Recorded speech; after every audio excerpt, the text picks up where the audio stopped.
Halo, halo, Bung Rocky. Ketemu di hari Jumat, tetapi hari Jumat ini akan menjadi Jumat yang gaduh dan juga menegangkan, ya. Kemarin kita ngobrolin soal grafik, ada Kekaisaran Sambo. Meskipun belum ada konfirmasi apakah itu grafik itu betul atau tidak, tetapi kalau lihat apa yang terjadi di lapangan itu menunjukkan ada indikator-indikator mendekati lah gitu ya. Tapi tentu saja detail faktanya kita tidak tahu. Karena apa? Sekarang ini Kapolri sudah menegaskan memerintahkan akan Kapolda yang termasuk di Mabes kalau malilugi backing judi akan disikat habis ini. Gitu, kira-kira begitulah bahasa Kapolri. Dan kemudian yang menarik di Kapolda di daerah-daerah juga melakukan penggerebekan judi dan sebagainya. Yang lebih lucu lagi sekarang banyak Kapolda yang mulai mengaku, misalnya Kapolda Sumatera Utara, dia bilang silakan wartawan cek apakah dia dapat aliran dana judi online dan sebagainya gitu. Terus belum lagi media bongkar-bongkar, oh Kapolda ini laporan kekayaannya sekian dan sekian. Nah, menurut saya ini kita dari sini kita bisa mencium sesuatu gitu ya. Ya, sesuatu itu pasti besar sekali. Ya. Kalau reaksi awal para Kapolda itu masuk akal, karena yang disorot pasti perwira-perwira ini yang kedudukannya Kapolda dan mungkin doyan. Ya, jadi memang ada kecemasan besar di kalangan pejabat Polri sampai ke daerah tuh. Ini terutama udah mulai musim kompetisi dan mereka nonton bola tuh sebetulnya.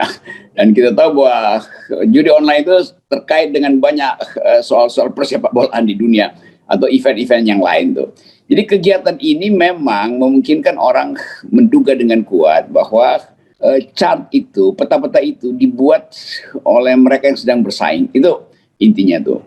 Nah, ada yang masuk akal, ada yang nggak masuk akal. Tetapi selama tidak ada ketegasan dan kejelasan dari Pak Sigit, semua yang beredar itu akan diperbanyak untuk menekan percepatan reformasi internal tuh. Tapi sekali lagi kan kita sepakat bahwa yang hendak kita tuntun dan hendak kita pelihara supaya utuh adalah institusi kepolisian tuh, bukan oknum-oknumnya tuh.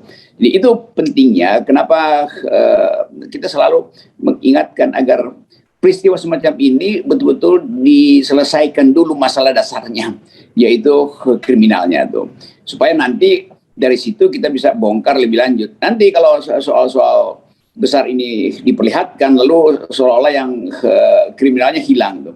Jadi ini intinya, jangan sampai fakta utama yaitu tembak menembak itu dikaitkan langsung dengan peta besar itu. Peta besar itu menunggu hasil riset tentang yang kriminal. Itu intinya tuh. Jadi sekali lagi dua hal memang ada di dalam kecemasan publik. Selesai nggak peristiwa kriminalnya? Yang kedua adalah benar apa tidak kegiatan-kegiatan sebetulnya ke bawah tanah dari Pak Sambo itu melibatkan satu imperium yang besar sekali itu.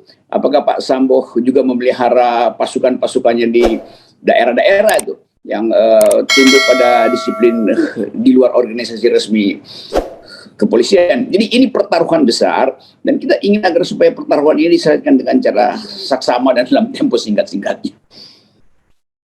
Ya, dan tadi kan kita sampaikan kemarin kita dapat grafik tentang kerajaan kekaisaran, bukan disebutnya kerajaan, ini kekaisaran, ini imperium gitu ya. Imperium kekaisaran Sambo yang sampai ke daerah-daerah kemudian. Dan juga kenapa kemudian kan soal bisnis judi ini bahkan kan sebenarnya sudah lama kita tahu, dan kemarin ketika ribut-ribut di soal dibekukannya beberapa platform oleh Kominfo kan sempat terjadi juga para netizen yang mempersoalkan kenapa yang platform-platform yang justru judi tidak dibekukan. Dan pada waktu itu Kominfo menyatakan oh itu nggak ada judinya, belakangan baru kemudian dibentuk ternyata itu judi, dibekukan juga gitu. Jadi ini memang sekarang ini kita tahu bahwa banyak sekali bisnis-bisnis gelap gitu yang dimanfaatkan oleh para di kalangan kepolisian, di kalangan pemerintahan gitu untuk menanggung keuntungan sendiri. Jadi semua elemen utama bangsa ini terlibat sebetulnya tuh. Hanya soal skalanya kan. Oh yang ini kecil, yang ini panahnya pendek, yang sana panahnya panjang itu, yang ini garisnya merah, yang ini masih kuning-kuning, yang sana udah bold, yang ini masih titik-titik tuh. Tapi semua soal ini berawal dari institusi kepolisian yang dimanfaatkan untuk kepentingan politik tuh, oleh partai-partai politik, oleh tokoh-tokoh politik tuh. Jadi bagian-bagian itu kita pisahkan dulu tuh. Jadi saya tetap anggap bahwa nanti kita fokus ke situ, tetapi jangan lupakan dulu penjelasan kriminalnya apa dalam soal Yosua ini. Setelah itu kemudian tentu akan ada upaya untuk melihat lebih jauh peta ini kemana arahnya tuh. Apakah Yosua itu hanya satu faktor atau satu-satunya faktor atau hanya satu faktor. Jadi sekali lagi publik harus konsolidasi dulu isunya tuh. Nah, konsolidasi ini yang memungkinkan kita benahi kepolisian sebagai institusi. Itu intinya tuh. Tentu di dalam peta itu ada aja orang yang merasa enggak, bukan saya yang harusnya ada di peta itu. Ini berarti lawan politik, bukan lawan politik sebetulnya, lawan faksi di kepolisian yang bikin peta itu. Nah, mesti ada peta yang lebih gila lagi tuh. Semua orang makin bingung kan. Jangan-jangan peta ini ya peta awal doang. Ada peta yang lebih gila lagi yang sebetulnya yang lebih bagus atau yang lebih benar tuh. Jadi disinformasi itu akan berjalan terus dalam rangka mengintip di antara faksi di kepolisian kan. Nah, kalau itu yang terjadi, maka bahaya betul bangsa ini karena sedang menghadapi krisis ekonomi, politik, krisis kepercayaan, potensi pemanasan di kawasan, soal perang global segala macam. Ini yang saya sebut mempersiapkan polisi yang profesional, itu lihat ke belakang dalam upaya untuk melihat apa yang membuat polisi ini terbelenggu dan melihat ke depan apa yang menjadi tantangan baru kepolisian di depan. Lain kalau momentumnya norma-norma, kita betul dalam ketegangan secara ekonomi, secara politik dan bahkan secara global. Jadi percepatan keterangan pers dari Pak Sigit itu kelihatannya mulai bagus. Jadi sekarang dipercepat nih, akan diperiksa Kapolda macam-macam. Tapi di ujungnya orang mesti dapat keyakinan bahwa ini akan diselesaikan, bukan sekedar melayani keinginan publik bahwa ini ada bahaya yang sana terlibat dengan narkoba, yang ini terlibat dengan judi itu. Jadi intinya Kapolri mesti juga punya kepercayaan diri untuk memulai mengurai ini perlahan-lahan. Dari sini saya bacain kan misalnya Kapolri akan copot Kapolda hingga pejabat Mabes yang terlibat judi online. Ini kan kalau sinyalemen ini itu pasti ini bukan sekedar sinyalemen, pasti berdasarkan informasi pernyataan itu kan begitu, bukan normatif karena kemudian tiba-tiba saja di berbagai Polda bergerak. Ini Sumatera Utara tadi seperti saya singgung, tiba-tiba ngaku nggak terima uang dari bandar judi. Kemudian di Polda Sumatera Barat mengaku perjudian Kapolda saya tidak terima kalau disebut melindungi kan gitu. Dan kemudian Kapolda Jawa Timur di media menulis sekian harta kekayaannya sekian. Ini kan semua kemudian jadi meskipun tidak ada konfirmasi resmi, ini kan menjadikan semua terhubung gitu ya isunya dengan grafik-grafik kekaisaran Sambo kemarin. Itu bunyinya begitu tuh, dan orang melihat kok ada perlawanan dari daerah itu. Jadi kalau perlawanannya terlalu terlihat diorkestrasi, lalu dianggap bahwa memang kalau begitu kekaisaran itu masih eksis, sehingga kaisar di bawahnya apa ya, kesatria-kesatrianya mulai bikin spelling gitu. Tapi jangan sampai itu kemudian jadi sinyal bahwa Sambo fight back kan. Itu juga buruk juga kan, karena semua ini berujung nanti pada perbaikan institusi itu. Jadi kalau Pak Kapolri bicara dan itu artinya ada data pada dia tuh. Kalau Kapolda bicara itu juga artinya ada data pada dia. Tapi orang bisa minta, oke, kalau begitu semua Kapolda diusut dulu kekayaannya dari mana hasil kekayaan itu tuh. Kan banyak yang menerang juga, banyak juga Kapolda yang betul-betul atau wakil Kapolda yang hidupnya sangat sederhana tuh, bahkan nyicil rumah mungkin belum selesai. Jadi jangan sampai fakta-fakta yang mencemaskan ini kemudian membuat mereka yang sebetulnya bersih juga deg-degan, kan itu masalahnya tuh. Jadi sekali lagi ini kita ingin agar supaya ini diurai, tapi cara mengurainya itu mesti perlahan-lahan nyabut benang yang kusut. Kalau kita mau mengurai benang kusut cepat-cepat itu bisa makin saling mengikat. Ya saya kira ini penting ya peringatan ini ya, karena jujur kalau kita amati apa yang kasus terbongkarnya pembunuhan Yosua ini peran dari publik ya yang terwakili oleh di media sosial yang disebut netizen itu sangat besar gitu ya, dan Tapi juga kita menangkap juga ada ketidaksabaran juga di kalangan publik. Sementara kalau kita melihat seperti yang Anda katakan, ini benangnya udah kusut di dalam Polri ini. Pak Sigit pasti tadi itu coba memilah kan gitu, bagaimana dia, karena saya kira ini posisi Pak Sigit itu seperti apa ya, dia dari atas dia ditekan oleh pemerintah, presiden dalam hal ini, dan Pak Mahfud MD, dari bawah tekanan dari publik. Sementara di dalam internal sendiri dia juga menghadapi faksi-faksi yang juga tidak mudah, apalagi posisi dia selalu kita singgung, dia ada junior gitu di angkatan kepolisian. Ya itu poin yang ditangkap orang sebetulnya. Pak Sigit tetap junior dan mungkin dianggap ya dia bukan elit di dalam sistem rekrutmen kepolisian kan. Kalau orang sebut Densus anti teror itu ada pelatihan khusus dan kecepatan berpikir melampaui yang lain tuh, walaupun pangkatnya mungkin belum bintang 3 tapi terlatih secara otak dan kepekaan itu. Tetapi ini adalah lembaga, ada Kapolrinya tuh. Nah, itu yang mestinya kita hormati, bahwa Pak Kapolri sedang mempersiapkan diri untuk percaya diri bahwa walaupun dia junior, dia adalah Kapolri. Tetapi sinyal di publik merasa bahwa kok Pak Sigit sepertinya nggak punya energi lagi itu kan, sehingga harus mencicil bahasanya tuh. Jelas bahwa Pak Sigit dulu pernah jadi ajudannya Pak Jokowi itu. Nah, relasi itu kan tetap berlangsung tuh sebagai ajudan, dan secara institusional Kapolri itu ada di bawah Pak Jokowi. Maka sinyal Pak Jokowi melalui Pak Luhut itu juga membingungkan seringkali itu. Apa yang dimaksud bongkar semuanya tuh? Ya kenapa nggak sekalian aja Pak Presiden bentuk tim khusus melampaui kapasitas Pak Sigit yang dianggap junior? Kan itu lebih mudah orang mengerti itu. Dan itu pertanda bahwa Pak Sigit nanti akan diganti. Kan orang bertaruh begitu akhirnya kan. Jadi saya mengerti psikologi Pak Sigit yang terjepit oleh dua arus.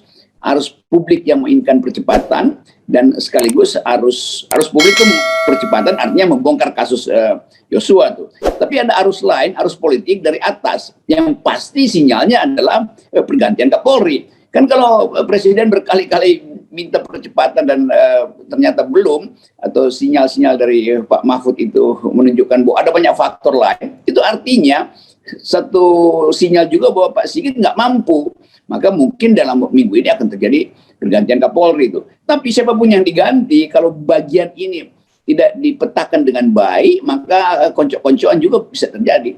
Kan ini bukan sekedar mengganti Kapolri, tapi mengganti kemampuan menganalisis dan keteguhan untuk membereskan soal itu masalahnya. Ya. Nah, saya sepakat itu soal itu tadi, bahwa jangan terjebak ya dengan simplicities gitu ya, bahwa simplisme gitu, bahwa ini persoalan Kapolri. Ini persoalan yang jauh lebih serius dari soal Kapolri, karena siapapun Kapolrinya dia akan menghadapi situasi di dalam internal polisi yang sudah sangat ruwet tadi itu, kalau minjem bahasanya Pak Jokowi ya.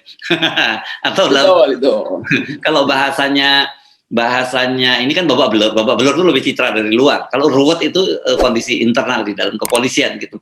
Nah, saya juga melihat sekarang kelihatannya publik itu udah mulai fokusnya tidak lagi ke soal pembunuhan. Pembunuhan itu dianggap oleh publik udah selesai lah dengan dinyatakan Pak Sambo Sambo sebagai tersangka, dan hari ini akan diumumkan status sebagai dari Ibu Putri, hasil pemeriksaan Ibu Putri. Orang sekarang mulai tergoda isu soal adanya bunker yang berisi dana cash 900 miliar, kemudian juga adanya kerajaan Sambo, ada pasukan-pasukan dari daerah yang sudah mulai berdatangan ke Jakarta dan sebagainya. Itu orang itu jauh lebih tertarik soal itu, menurut. Itu yang kita curigai itu. Dari mana info-info itu? Kalau LSM yang punya info, misalnya ICW, artinya ICW punya scout, punya pasukan yang memantau itu dari awal dan tahu bahwa itu ada bunker segala macam. Nah, orang percaya bahwa ICW profesional. Tapi kalau bocoran itu anonim, itu artinya orang hanya bisa merumuskan itu pertarungan di dalam kepolisian itu betul-betul luar biasa tuh. Dan kita nggak tahu dari mana sumbernya tuh. Tapi tetap yang kita mau terangkan bahwa kalau relasi kuasa antara presiden sebagai institusi dan kepolisian yang juga sebagai institusi itu tidak dipengaruhi oleh relasi personal antara politik presiden dan kebutuhan rekrutmen di kepolisian, itu nggak ada soal. Tapi kalau relasi kuasa itu tetap sama dengan yang sekarang, bahwa kepolisian itu harus sounding dulu ke Komisi 3, dan di Komisi 3 itu akan ditentukan partai mana yang sebetulnya punya kepentingan. Maka pergantian kepolisian ini, pergantian Kapolri tidak akan menyelesaikan masalah. Karena ini hanya sekedar di atas diselesaikan, tapi jaringan di bawah ini tetap berlangsung tuh. Yang dari awal kita deteksi bahwa di dalam kepolisian tentu ada persaingan senior junior, karena faktor-faktor lompat angkatan misalnya tuh. Juga ada persaingan antara yang ini yang elit, yang sana yang sebetulnya hanya backup aja tuh. Jadi semua itu berlangsung, apalagi antara junior dan senior itu tetap ada di situ. Jadi membongkar itu juga tadi kita bahas tergantung pada relasi kuasanya tuh. Kalau Pak Jokowi independen, ya ini akan terjadi semacam ini. Jadi dari awal kita lihat pola kepemimpinan Pak Tito waktu jadi Kapolri. Di situ ada relasi yang harus diterobos karena ada senioritas, sementara Pak Tito dia junior yang kemudian lompat pangkat itu karena dianggap cerdas atau secara politis lebih diperlukan. Dia harus menerobos birokrasi yang udah berurat akar dalam kepolisian tuh. Lalu sekarang kontroversi itu berlanjut bahwa birokrasi itu ternyata belum selesai diterobos oleh Pak Tito. Datang Pak Sigit yang juga junior tuh. Jadi bagian-bagian yang membeku di dalam kepolisian hendak dicairkan oleh tokoh-tokoh ini. Tetapi kita tahu bahwa relasi kuasa antara politisi dan kepolisian, antara partai dan kepolisian, lebih spesifik begitu, itu tidak berubah. Jadi selama relasi kuasa di luar kepolisian masih sama, maka sulit untuk melakukan reformasi dari dalam, kan? Itu dalilnya gampang aja tuh. Jadi kalau independensi itu tidak diperoleh, maka objektivitas dari publik juga akan mendua. Orang akan melihat yang mau direformasi adalah kepolisian, tetapi di belakang kepolisian itu masih berlangsung pola kekuasaan yang sama. Jadi mesti direformasi satu kali, kepolisian direformasi, pola hubungan antara kepolisian dan politik juga mesti direformasi. Kan itu, nah itu yang saya anggap Pak Sigit melihat itu sebagai kesulitan.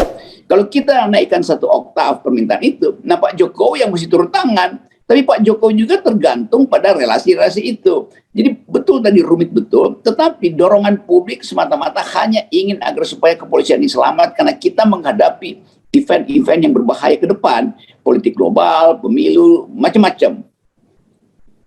Ya, dan sekali lagi kita juga pasti ingatkan bahwa polisi itu sekarang bertanggung jawab langsung kepada presiden. Ya, satu itu. Kedua, kita tahu bahwa ini sekarang Kapolri ini adalah juga preferensi pribadi dari Pak Jokowi. Jadi jangan kemudian kita dianggap kok dicari-cari semua kesalahannya pada Pak Jokowi. Padahal sebenarnya ya dari situ sebenarnya asal muasalnya. Termasuk Satgasus yang sekarang diributkan. Ini kan juga berkaitan dengan Pilpres 2019 kan begitu. Ya itu tadi yang kita sebut kaitan makronya itu masih ada, sehingga kaitan mikro itu merasa kalau kaitan makronya nggak bisa diselesaikan, ngapain nuntut kaitan mikro yang ada di internal persaingan antar bintang di kepolisian. Tapi publik tetap melihat bahwa kok ada yang nggak nyambung gitu ya, bahwa terutama Pak Mahfud itu sampai sekarang saya nggak ngerti Pak Mahfud fungsinya apa sebetulnya tuh. Mau jadi justice collaborator, mau membocorkan pengetahuan dia tuh.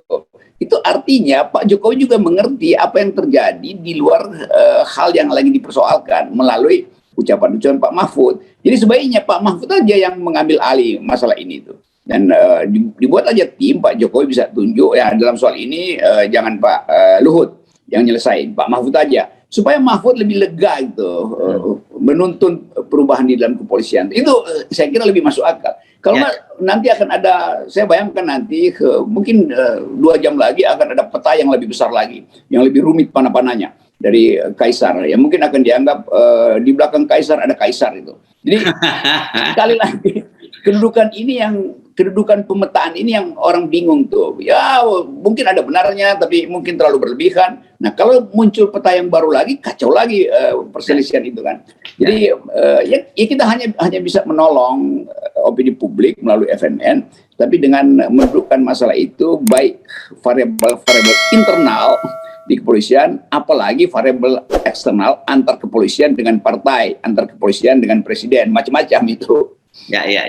Oke, kalau saya baca dari penjelasan Pak Mahfud dari berbagai dialognya itu ternyata Pak Mahfud itu memang dipanggil langsung oleh Presiden. Jadi jadi waktu ribut-ribut soal ini Pak Kapolri dipanggil dan kemudian secara terpisah Pak Mahfud dan Pramono Anung dipanggil oleh Presiden dan diminta mungkin karena posisi beliau sebagai Menko Polhukam, karena bagaimanapun polisi di bawah itu, dan kemudian beliau ex officio Ketua Kompolnas, dia diminta untuk membantu menyelesaikan ini dengan Pak Listio Sigit. Jadi rupanya info-info semacam selama ini seperti yang didapat oleh Pak Mahfud itu berasal dari Kapolri gitu, tapi Kapolrinya mungkin menahan diri tidak terlampau membuka detailnya, Pak Mahfud yang membuka itu gitu. Ya, ini yang saya maksud tadi.